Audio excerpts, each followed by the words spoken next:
This is very rare. I rarely start. Let me do it. The 12th Parliament has exactly 340 days to go. At 11:59 p.m., Monday, 8th August 2022, the 349 National Assembly members and their 67 counterparts in the Senate and their speakers will be rendered jobless. And to make a return to the August House, they will have to get fresh mandate from the electorate at the ballot on the 9th of August 2022. Literally, the next 11 months will be critical for the lawmakers, and how effectively they manage to enact legislations to better the lives of Kenyans across the country will no doubt have a bearing on their return to the House or not. Make no mistakes. Statistics are clear. Numbers do not lie. Every 5 years, at least 70% of the parliamentarians don't make it back to the August House. For example, how many of you voted back their member of parliament? Your answer is as good as mine. I highly doubt next year will be any different. While at it, allow me to express my concern on what I consider Parliament's gradual loss of form and content. Having covered the 10th and 11th Parliaments and closely followed events in the 9th Parliament as a student, I dare say the quality of debate has been diluted over time. But those are consequences of our collective choices at the ballot. Members of Parliament do not force their way into Parliament. We elect them into office. So we must therefore live with our choices. Unfortunately, with the countdown to August 2022 general election, politics will no doubt cloud substance in Parliament. If in doubt, yesterday's events in the National Assembly Security Committee is a clear pointer. After the heat raised over the Deputy President's security deployment, whether you consider it a downgrade, withdrawal, replacement, or whatever, the greater discourse, hopefully, when the House resumes from recess, will be to push for better security for all Kenyans.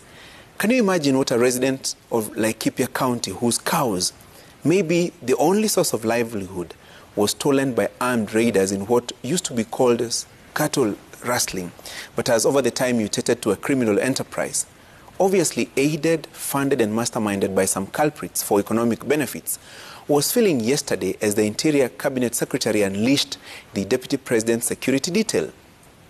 Every Kenyan deserves security for his life and property, no matter how little or vast. Hopefully, the events at the Security Committee will yield a report and maybe a bill that will go to push the government to recruit more security officers, deploy the current police force in a better way, provide better facilities for the law enforcers, avail better remuneration for the security agents, and weed out the crooked ones from service. Hopefully, the Security Committee will ignite a debate in the House on how to deal with extrajudicial killings, push for compensation for families that have lost their breadwinners to police bullets and brutality, and facilitate psychosocial support for police officers who are depressed and resorting to suicide or killing their loved ones over disagreements that can be resolved. In short, I'm asking, can Parliament in the remaining 340 days spend its time discussing more fundamental and beneficial matters? Well, that is the ideal situation. The reality is that other interests will most likely carry the day. 2022 succession politics top among them. You all remember the fiery debates over sugar imports in the House. What happened to the committee reports? You recall the allegations of bribery. What about the NYS scandal hearings? Remember the drama in those committee sittings pitting Jubilee members of Parliament against the then opposition lawmakers? How a saloonist walked into a bank and left with millions of shillings? Too much fire, little light. What about the recent KEMSA scam probe in both houses? Were we not treated to ridiculous stories of how some passerby clinched mega deals worth millions of shillings to supply PPEs? What is the use of all these committee sittings and plenary sessions beyond the drama? Hopefully, in the next 340 days or so, we will see quality debates, legislations, oversight and representation before the current crop of MPs come back to seek renewal of their mandate. While at it, stay alert. Monitor their performance inside and outside the August House. Then, make a choice on the 9th of August 2022, whether your member of Parliament deserves another term or not. The choice is exclusively then, just like in the past, will be all yours. make it.